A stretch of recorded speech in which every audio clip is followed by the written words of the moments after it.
What if the very awareness you rely on to change your life is the same mechanism keeping you trapped? It sounds like a paradox, but this is where so many of us live without even realizing it. You've probably heard of the observer effect, the idea that simply being aware of something can influence the outcome.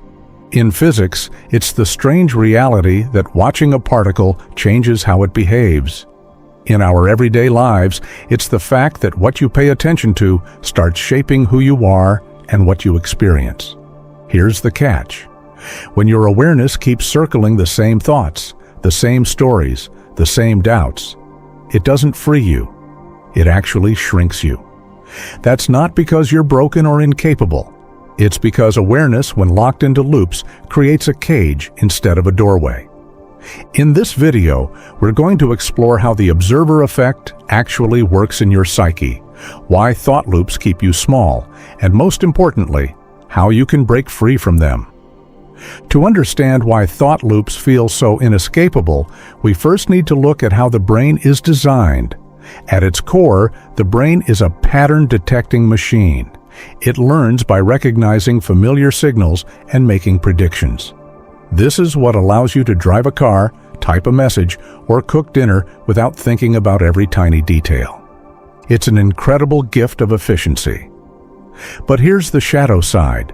The same system that makes life easier also makes it harder to escape repetitive thoughts.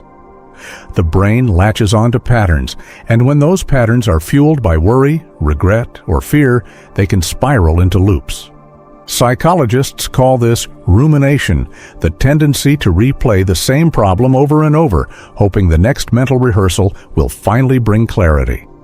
But instead of solving anything, rumination drains energy and reinforces the belief that you're stuck. Another related process is predictive coding, where the brain constantly tries to guess what will happen next. If your inner world is wired with negative expectations, predictive coding ensures you'll keep scanning for confirming evidence, and that search itself deepens the loop. Now let's widen the lens with a quantum perspective. In physics, the observer effect shows us that repeated observation collapses probability waves into the same outcomes. In your psyche, repeated focus has a similar effect. It collapses the vast field of possibilities down into the narrow reality of what you expect. Imagine the mind as holding countless potential futures, but every time you revisit the same worry, you collapse the wave into the same outcome. Attention becomes a kind of gravity, pulling you back to the same version of yourself. Here's where the paradox appears. When we're caught in loops, we believe the solution lies in thinking harder. We assume if we just keep turning the problem over, we'll find the missing piece. But that's like digging deeper into a hole and hoping to climb out. The act of thinking is the loop. The harder you push, the stronger the walls of the loop become. Take a simple example. You might tell yourself, "I'll stop worrying once I figure this out." But the very act of figuring out is made of worry. The problem and the supposed solution are woven from the same thread. That's why you can feel exhausted after hours of mental wrestling, yet no closer to peace. Thought loops aren't just mental noise, they subtly shape identity. When you rehearse the same internal scripts, the brain wires those patterns more deeply, and soon you start believing, "This is just who I am." The loop isn't just inside your head, it becomes the lens through which you see yourself and the world. Recognizing this doesn't mean blaming the mind. It means seeing the mechanics clearly. Your brain's efficiency, your focus, your desire to resolve things. None of these are flaws. They're simply tools being misapplied. When you understand how loops form, you stop mistaking them for truth. Instead, you start to see them for what they are, closed circuits of thought that can be opened. Now, here's where things get even trickier. Awareness itself, the very tool we rely on to grow, can quietly turn into a prison. Most of us are taught that self-awareness is the key to change. And in many ways, it is. Becoming aware of your habits, your triggers, and your inner dialogue shines a light where you once walked in the dark. But awareness doesn't always lead to freedom. Sometimes it deepens the trap. Think of it like this. If awareness is constantly fixed on the content of your thoughts, the stories, the judgments, the what-ifs, then awareness is no longer liberating. It becomes entangled with the very loops it's trying to escape. Instead of awareness working as a doorway, it works as a magnifying glass. The more closely you study the problem, the bigger it feels. This is why psychologists talk about meta-awareness. Meta-awareness isn't about what you're thinking. It's about noticing how attention itself is moving. Instead of focusing on the thought, you step back to observe the act of observing. This is why trying to think your way out of a thought loop almost never works. The loop feeds on the attention you pour into it. But when you change the level of awareness from identifying with the thought to witnessing the flow of attention itself, the loop loses its grip. It's like realizing you've been watching the same movie on repeat. The moment you notice the projector rather than the story on the screen, you suddenly have a choice.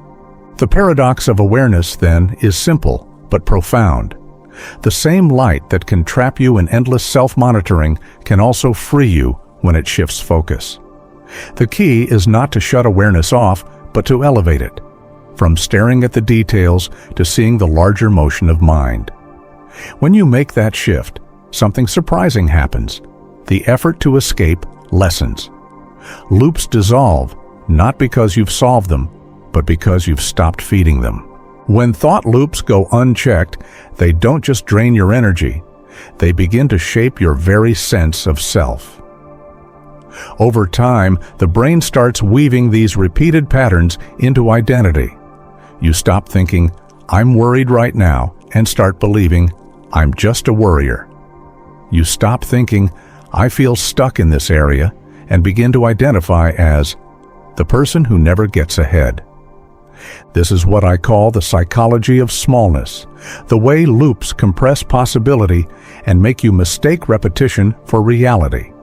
Psychologists have long studied the distortions that fuel this shrinkage. Rumination keeps the mind circling past mistakes. Catastrophizing exaggerates the future into worst-case scenarios. Confirmation bias selectively filters experience so that you only notice what reinforces your existing belief. Put together, these create a mental echo chamber where the same stories replay endlessly, each cycle carving the identity deeper. Beneath this repetition lies a kind of safety mechanism. The mind clings to loops not to punish you, but to protect you. Familiar thoughts, even painful ones, give the brain a sense of predictability. To the nervous system, predictability equals safety. Novelty, on the other hand, feels risky because it carries the unknown. This is why trying something new, whether it's a different relationship dynamic, a new creative project, or a change in lifestyle, often triggers resistance. The mind whispers, "Stay where it's safe. Stay where we know the outcome." The emotional economy of the mind prefers safety and repetition over the expansion that comes with novelty.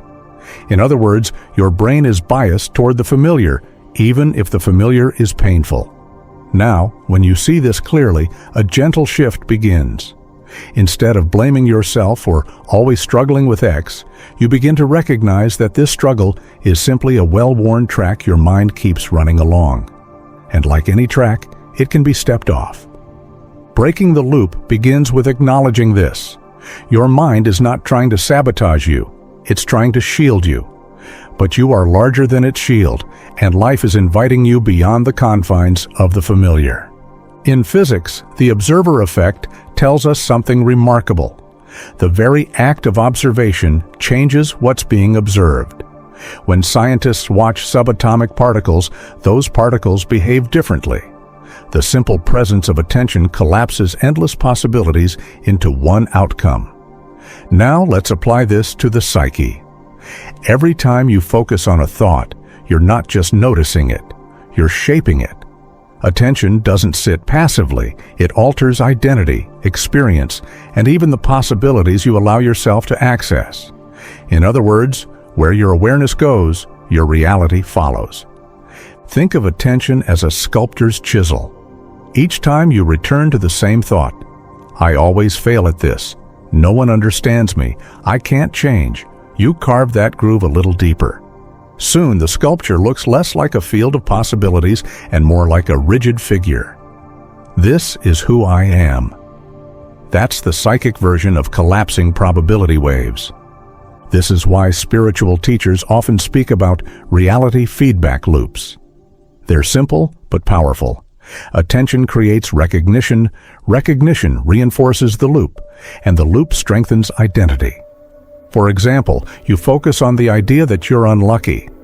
That focus makes you notice every event that supports the story. Each confirmation strengthens the belief, and the belief then shapes how you show up in life: cautious, doubtful, and withdrawn. Before long, you're living inside the feedback loop you help generate. The more coherent your attention becomes, the less effort is needed to create change. In the quantum sense, scattered observation keeps possibilities fuzzy. But when attention aligns, reality responds more directly. Psychologically, the same is true. When your focus is fractured, bouncing between fear, self-doubt, and distraction, nothing gains momentum. But when you direct attention with clarity and steadiness, the loop starts shifting. The mind stops scattering energy into familiar ruts and begins creating new tracks. This is where awareness becomes creative instead of confining. By recognizing that attention is not neutral, you begin to wield it more consciously. You stop collapsing the same narrow outcomes and start allowing larger possibilities to emerge. The beauty is, it doesn't require struggle. Change isn't about forcing yourself to think positively or denying difficult emotions. It's about realizing that your attention is a force, one that can either keep you small or help you expand. When you grasp this, the observer effect stops being an abstract physics concept. It becomes a lived truth. Your awareness sculpts not just your thoughts, but the very reality you experience. Now, if thought loops can shrink us, then the natural question becomes, how do we step out of them? The good news is, breaking free doesn't require fighting the mind. It requires shifting the way we engage with it. Here are 3 powerful approaches, practical yet deeply psychological. Step 1. Pattern interruption. Loops thrive on momentum. They keep circling because nothing disrupts the cycle. A simple way to break this is to interrupt the pattern at the level of body and senses. Try pausing for 3 slow breaths, deliberately shifting your attention to the rhythm of inhaling and exhaling. Or place your awareness on something physical around you, the feeling of your feet on the ground, the sound of birds, even the texture of your clothing. This sensory reset pulls attention out of the closed circuit of thought and anchors it in the present moment. Psychologists note that even brief grounding techniques disrupt rumination, giving the brain space to reset. Step 2. Coherent uncertainty. Loops survive because the mind is desperate for closure. It wants to solve the unsolvable. Instead of feeding that hunger, practice what I call coherent uncertainty. Allow yourself to sit with not knowing. Replace the frantic, I must figure this out, with, I wonder what might unfold. In psychology, this is called tolerating ambiguity, a skill that rewires the brain's reward system to see openness as safe, not threatening. Spiritually, it's leaning into the unknown as fertile ground. When you stop grasping for premature answers, you create space for new insights and outcomes to emerge. Step 3. Attention training. Finally, train your awareness to explore new tracks. This doesn't mean forcing positive thoughts, but gently redirecting focus toward expansive patterns. Engage in creativity, movement, or curiosity-driven learning. Try something novel, a new walk route, a different hobby, a deeper conversation. Neuroscience shows that novelty stimulates neuroplasticity, creating fresh neural pathways. Each time you redirect attention to something life-giving, you build tracks that weaken the old loops. The information here is important. You don't escape loops by efforting harder. You escape by loosening the grip of effort itself. Pattern interruption, coherent uncertainty, and attention training don't fight the loop. They dissolve its momentum. Escaping thought loops isn't about silencing the mind or forcing it into endless positivity. It's about shifting relationship from being trapped inside the loop to standing outside of it with choice.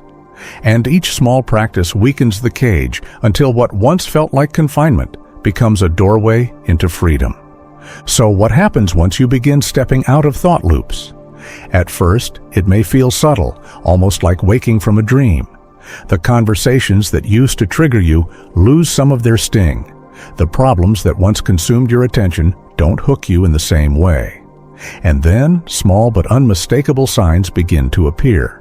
You start noticing synchronicities, meaningful coincidences that line up in ways you couldn't have orchestrated. New people show up in your life, ones who reflect the expanded version of you rather than the old, constricted identity. Your emotional landscape shifts too.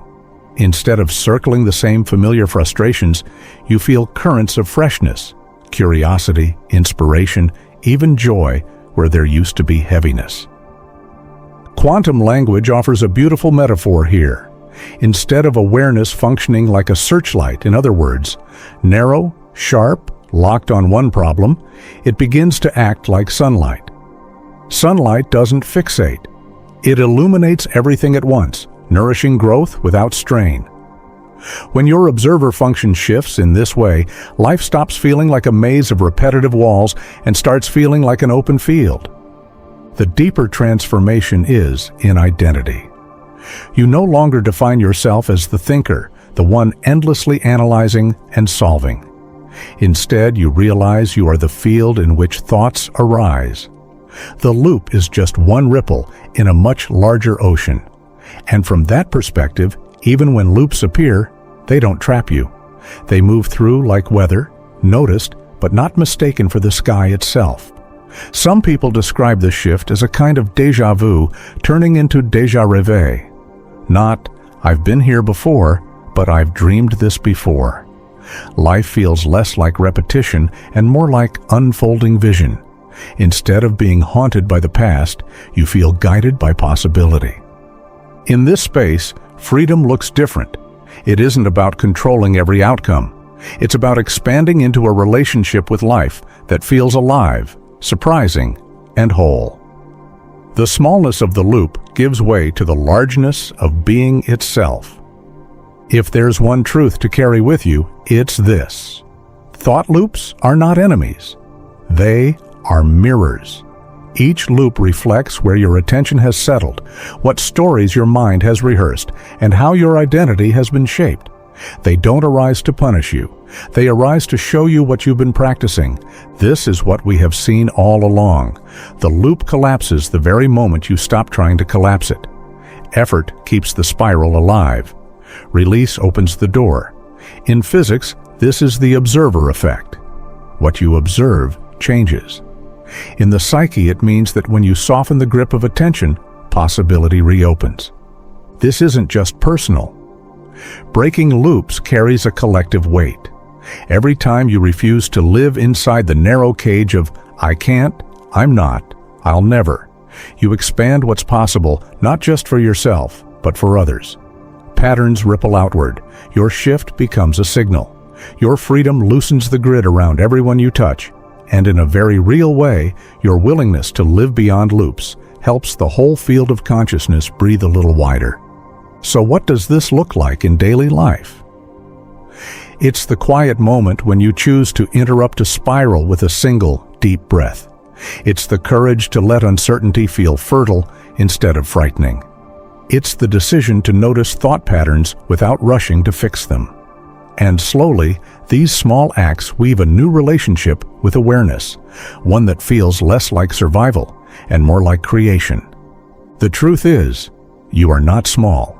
You never were. Smallness is the echo of loops, not the essence of who you are. You are not the repetitive thought, not the problem to be solved, not the identity carved by rumination. You are the field in which all of this arises, vast, luminous, endlessly creative. When you remember this, loops lose their authority. They may appear, but they cannot contain you. You've shifted from being the thinker trapped in the maze to being the sunlight that makes new worlds grow. So as you leave this space, carry this resonance with you. Freedom is not found in fighting thoughts, but in shifting how you observe them. You are not the loop. You are the awareness that outshines it. And in that remembrance, life opens wider than you ever imagined.